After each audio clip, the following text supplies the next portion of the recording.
Alright, so it's news roundup time. Today we've got quite a few interesting stories to talk about, and I'm sure many of you are most hyped about, with the one in the title that I think you're most hyped about.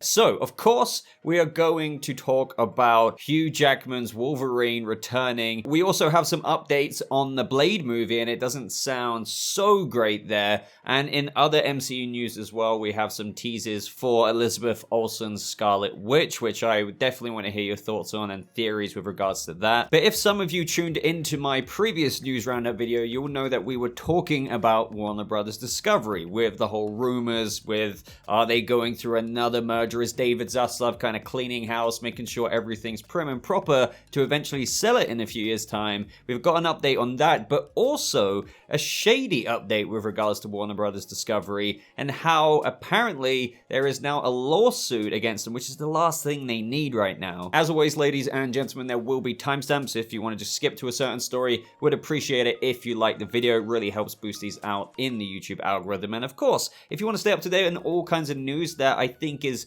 very much so gonna be up your street, then do subscribe, because we do these quite often, as well as all kinds of other videos on the channel. By the way, one more plug here. I did a Star Wars Andor review. It got quite low performance on the channel. I know I don't have a massive Star Wars base, but I missed my episodes 1 to 3 review when it came out because I was away. So if you want to see my thoughts on Andor, a little bit of a review of the first 4 episodes, I uploaded that video yesterday. Go check it out, because I would also love to know your own thoughts on Andor in that video's comment section. Hugh Jackman is back. Hugh Jackman is returning as Wolverine, Logan, if you will, in the MCU. Now, the reason why this is so fascinating is because I suppose it was like a never say never thing, and I wouldn't say exactly there's been a mixed response to this. Most people are loving it. Most people as well could only really see Wolverine as Hugh Jackman. But the thing with regards to Patrick Stewart and Hugh Jackman is I remember all the press interviews surrounding Logan, and they're like, yeah, this is the last one. This is the last one. Patrick Stewart said it. Oh, but he returned. And then, of course, Hugh Jackman, I thought he was going to follow through. I really thought he would, because he quite definitively said, yeah, this is our goodbye. There was more than one comment with regards to him saying, this is me leaving the character behind. But no. I'm sure Ryan, his good old friend, gave him a good old paycheck saying, hey, look, if you come back in Deadpool 3, the fans are going to love it. I'm sure, deep down, even though you said it'd be your last time, you would love it as well. And I'm not hating on Hugh Jackman there at all. I am glad about this. But I would love to know what persuaded him to come back, and if it had something to do with a little bit of, So this all came about with Ryan Reynolds posting a couple of videos, first talking about Deadpool 3, needing to find depth and meaning for the movie, apologizing for no presence at D23. Every Deadpool needs to stand out, but he's got nothing. But that is when he says, we did have one idea, and Hugh Jackman just strolls in the background. He says, hey, Hugh, wanna play Wolverine one more time? And Hugh's just like, yeah, sure, Ryan. And he just walks up the stairs. Quite a lot of fans' minds were blown by this. Despite whatever you guys, some of you may love Deadpool 1, Deadpool 2, some of you may not like it so much. I think everyone here, despite what side of the fence you land on with regards to Deadpool, should be pretty happy about the fact that Wolverine's going to be involved. With this as well, we got an official new logo for Deadpool 3. Of course, it's the Deadpool logo, but with a nice claw slash in the logo from that of Wolverine. Now, I'm not sure if this is implying that there's going to be some kind of, versus battle between them. Discussing Film did put a tweet out that kind of reminded everyone of something, and I think I should read it out just in case. And they said Ryan Reynolds has previously said that Deadpool 3 was planned to be a road trip between Deadpool and Wolverine before Disney bought Fox. But now, things a bit further down the line, turns out that, we are getting the same old Deadpool despite Disney purchasing it. And, the fact that we've got Hugh Jackman coming in as Wolverine, I do wonder if what Ryan Reynolds said about how Deadpool 3 was planned to be this road trip film between him and Wolverine would most certainly be interesting. And the fact that even Hugh Jackman is cast, that despite certain characters retaining their roles, or should I say castings from, let's just say, Wilson Fisk on Netflix or Charlie Cox's Daredevil, that they do largely act the same. So the demeanor of Hugh Jackman's Wolverine should still largely be the same. So now I'm just picturing Hugh Jackman's Logan tolerating Deadpool. So that could be an interesting film. The slash on the official logo doesn't necessarily mean it's a versus one. It could just be like a cool aesthetic to the logo, being like, hey, look, Deadpool logo, nice little slash in the middle, Wolverine, there you go. We then got another video tease from Ryan Reynolds and Hugh Jackman sat down together saying about answering all the questions the fans must have, such as, how is Wolverine still alive after Logan? And Ryan Reynolds says, well, Logan was set in 2029, totally separate thing. Logan died in Logan, not touching that. And I feel like that one's a bit self-explanatory personally. Whatever Wolverine this is in the MCU will be a different version, not like a previous canonical version from the one that we saw in Logan. So like Logan being set in 2029 and Deadpool 3 being 7 years before that. No, Logan is kind of its own little bubble universe thing, just with the same actor who's always played Wolverine so far. So Deadpool 3 will be kind of like, the way I'd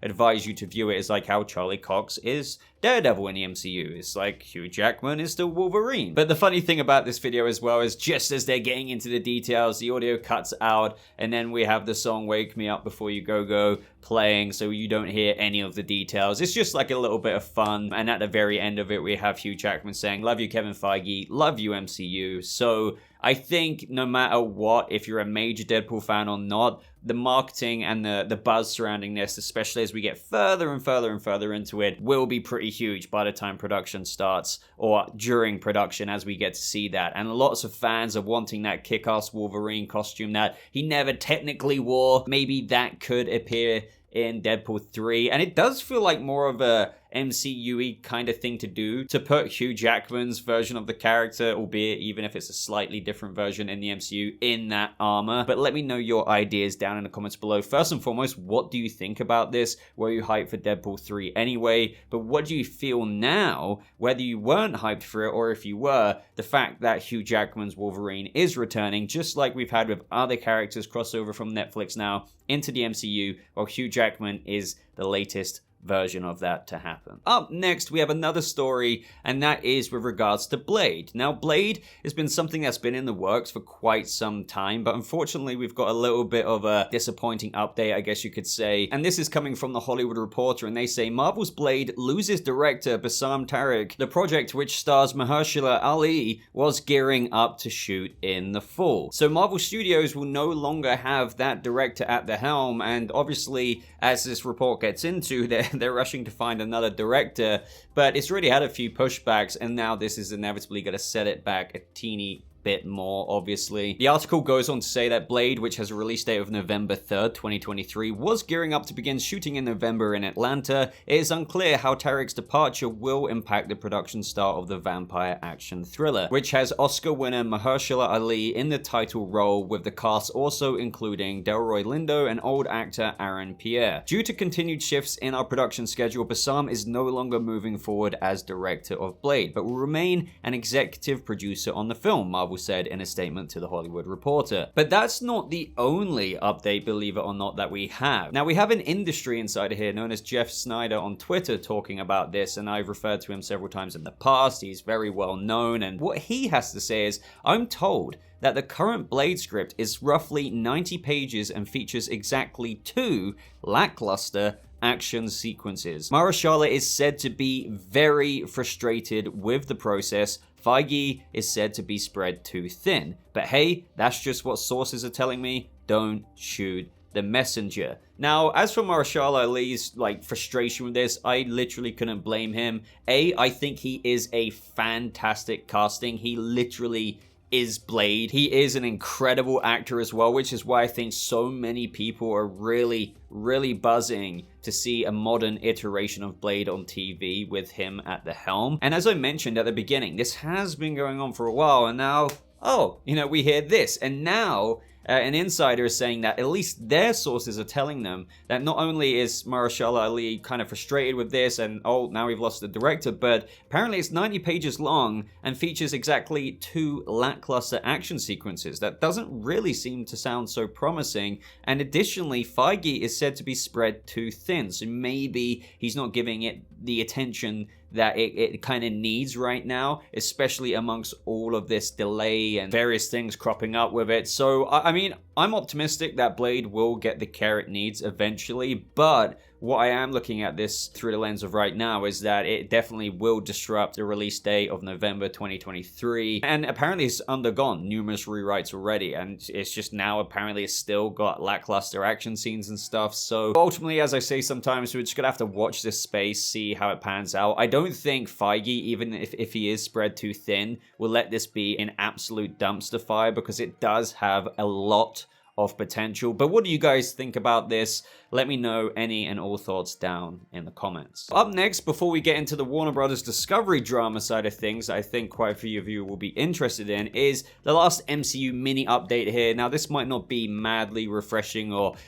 crazy ideas to think of when you saw Multiverse of Madness, but we have a little bit of a story here with regards to Elizabeth Olsen's future as the Scarlet Witch within the MCU. Now, details from this come from Variety, and they say Olsen is curious about what Feige said about Wanda's future. It's good for me to know how he communicates about it, she says, because I really genuinely feel like my job is to keep my mouth shut until he makes an announcement of any kind. Feige, for his part, isn't ready to make anything official, but it certainly doesn't sound like he's done with Wanda or with Olsen. There really is so much more to explore, he says. We still haven't touched on many of her core storylines from the comics. When asked about that building that appeared to crush her, Feige affects a blasé tone. I don't know that we saw her under rubble, he says in Upspeak. I saw a tower coming down and a little red flash. I don't know what that means. This is Kevin Feige, the decision maker for the MCU, sending a clear signal to Wanda Maximoff's stans.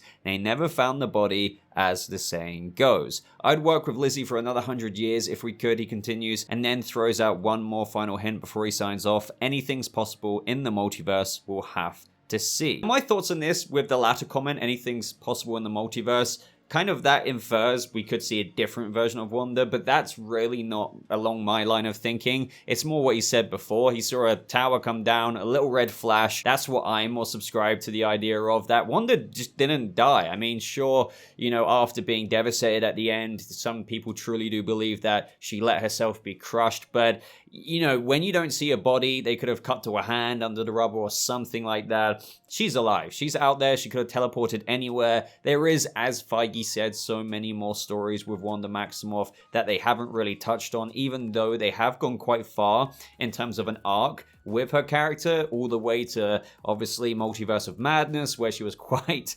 antagonistic. But there is future, even with Vision being back and flying off to God knows where. Like, that could be a future storyline there, and that's what I mean. The keywords being future, because I do think there is most definitely a future for Elizabeth Olsen's Wanda Maximoff, but we could be waiting a little while, and I'm happy to sleep on it for a while. We've had quite a heavy dose of Wanda, so this could be announced in the next couple of years, 3 years from now. That would honestly be fine for me. But mainly I wanted to bring this story up because what do you guys think of this? I know some people feel like they're spent with Wanda. I think Elizabeth Olsen is crazy good, and I'm definitely looking forward to seeing more in the future, just not right now. That's where I stand. So do you feel a similar way, or are you just kind of like, no, it's done, man? Like, we've seen her arc, WandaVision, everything before that leading up to that with Infinity War and Endgame, and now Multiverse of Madness kind of tied a ribbon on that with how she realized everything at the end and then, destroyed the Darkhold Tower and somehow that destroyed every other one in the multiverse. By the way, do you think there is more room of deserving story there? I think there is, but just, it doesn't need to be tackled right away. Just maybe when we're ready for it, when, we're craving that again. So lastly for this video, let's dive into the Warner Brothers Discovery stuff. Now, this is always interesting to talk about on the channel because, well, Warner Brothers Discovery, ever since the merger, it always seems to be in the news one way or another, mostly for, I guess, negative attention from fans, even though, quite a lot of people support some of the larger decisions that David Zaslav has made. It's still quite a situation across many different, avenues that is in flux, causing constant conversation, and today there is definitely a little something or two to talk about. So you may remember in my last update on this, in the previous news roundup video, that we talked about the rumored merger talks. So yes, Warner Brothers merged with Discovery, and this is where we're at.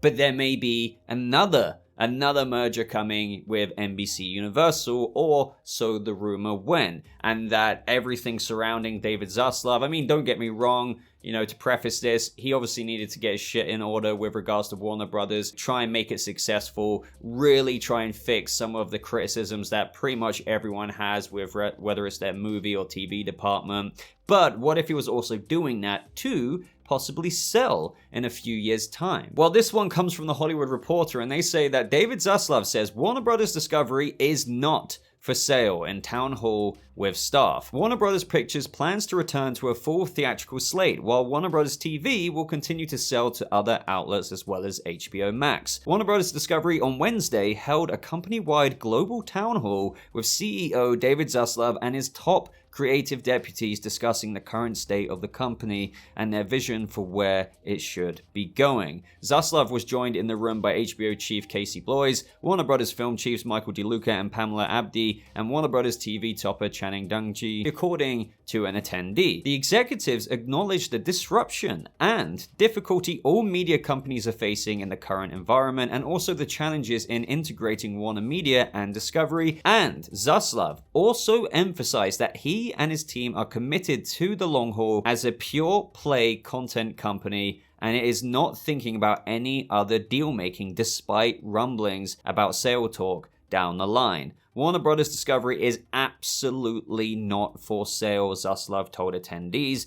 highlighting the company's assets and global reach. We have everything we need to be successful, Zaslav said. So that's interesting to consider. You can look at it in a couple of different ways. It could just be a little bit of, you know, speak with regards to dispelling those rumors, even though come 2024, we're like, oh, you know, if he's questioned about it, I know I said that back then, but like, you know, we've had a few years, we feel like we've made a good, successful version of Warner Brothers Discovery from that of the old Warner Media regime into the new Warner Brothers Discovery regime. And, you know, I feel like with NBC's involvement, it's going to, you know, create this prosperous partner. It could be that kind of, you know, sentence or two that we could be hearing about in a few years' time, and this is just what we're hearing right now. But then again, maybe not. I mean, a lot of the rumors also surrounding this contributed with regards to how the Warner Bros. Stock is just like so low, and these other companies, amidst all the other things they're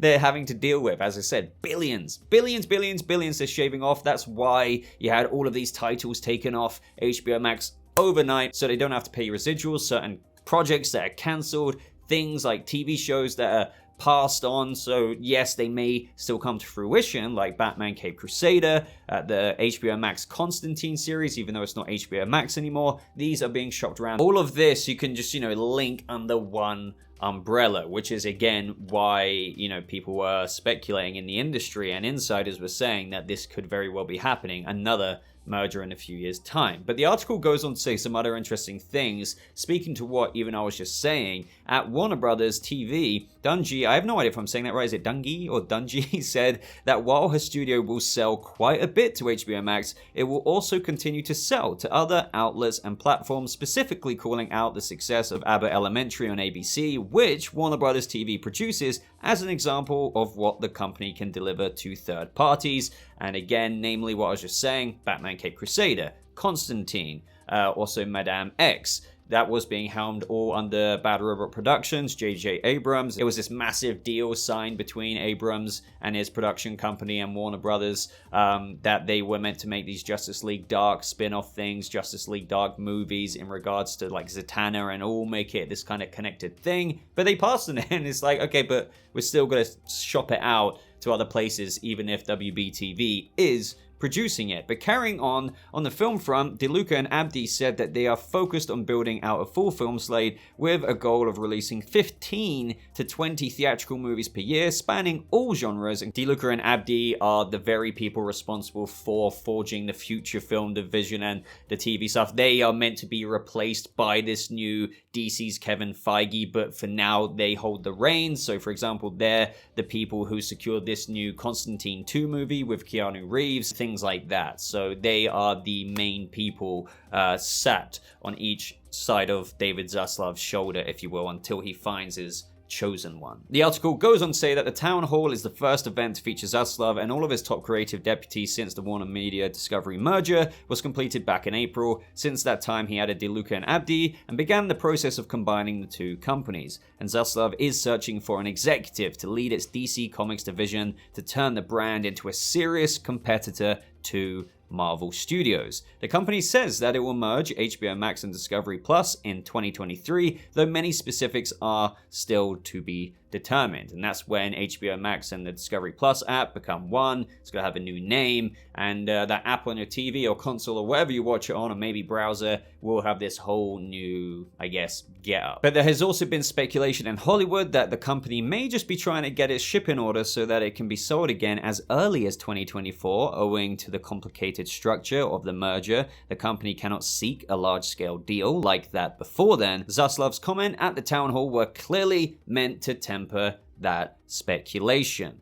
But let's now get on to the final story. And this one is, because it could mean very, very bad things on top of everything that the company has to deal with. And it really is quite a lot that they're having to deal with right now. They're restructuring. Yes, the merger is, done and stuff, but they've still got a lot of work to do. They're trying to find the DC chosen one to liken to that of Feige. But there's industry insiders saying who would want that job. It's just a bit of a mess. It's like trying to find your key in like a pond full of crap that you're trying to sift through. But no matter how many times you're pool cleaning, so to speak, the waters are still murky. And some of those murky waters, as we've already been over, thanks to lots of money shaving that they're trying to deal with. And now that namely being one of the concerns here, because Warner Brothers Discovery look to have a little bit of a lawsuit on their hands. This one's coming from The Wrap, and it says, Warner Brothers cooked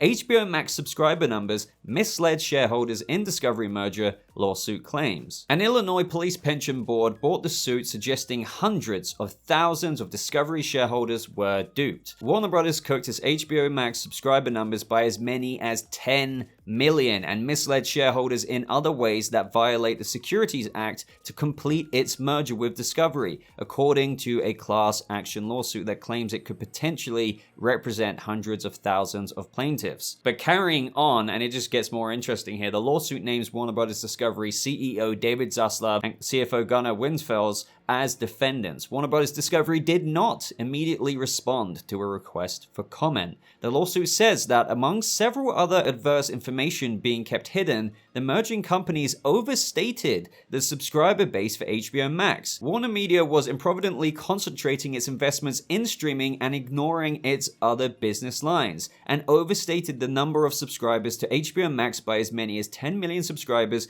by including as subscribers AT&T customers who had received bundled access to HBO Max, but had not signed onto the service. The lawsuit says the registration statement and prospectus and certain of the defendants' other public statements contained untrue statements of material fact or omitted to state material facts required to be stated therein or necessary to make the statements therein not misleading. So a little bit wordy at the end there. But essentially, the claim is that Warner Media at the time, in order to complete its merger, overstated its subscriber base to HBO Max to make investors and shareholders, if you will, like, okay, by saying that they have 10 million more subscribers to HBO Max than what they actually did. What they included was the AT&T bundle deal, which isn't the same as subscribing. So if I went onto the HBO Max website right now or on my phone and I subscribed to a monthly subscription, that isn't the same as if I had an AT&T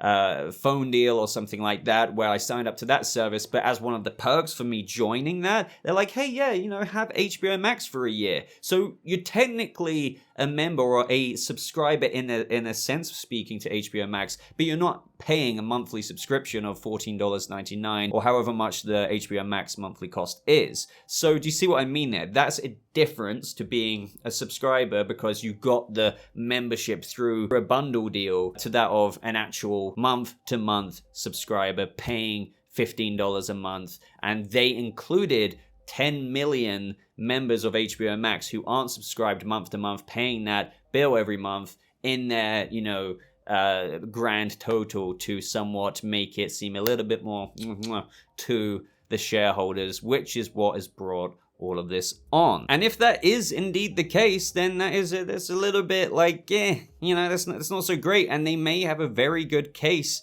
against Warner Brothers there, because, at the end of the day, as the lawsuit says, it contained untrue statements of material fact or omitted to state. And what it means by that is that they could have at least said, yes, we've got 10 million more here, but really, they're part of a bundle deal and they're not subscribing with the bill every month. They could have included that, so that's what this lawsuit is stating here. Or omitted to state material facts required to be stated therein or necessary to make the statements therein not misleading. And thus not omitting that makes it misleading. So Warner Brothers Discovery have another thing to deal with right now on top of all the other things we've been talking about. What do you guys think about this? I don't really have much more to say about it other than, another thing I'm sure they don't want to deal with. And the reason why this is a bit bad is because they're already having issues with money, and this could be quite potentially taxing for them, so to speak. If you are in the legal field, let me know your thoughts on this down in the comments. It'd be really cool to see if there's any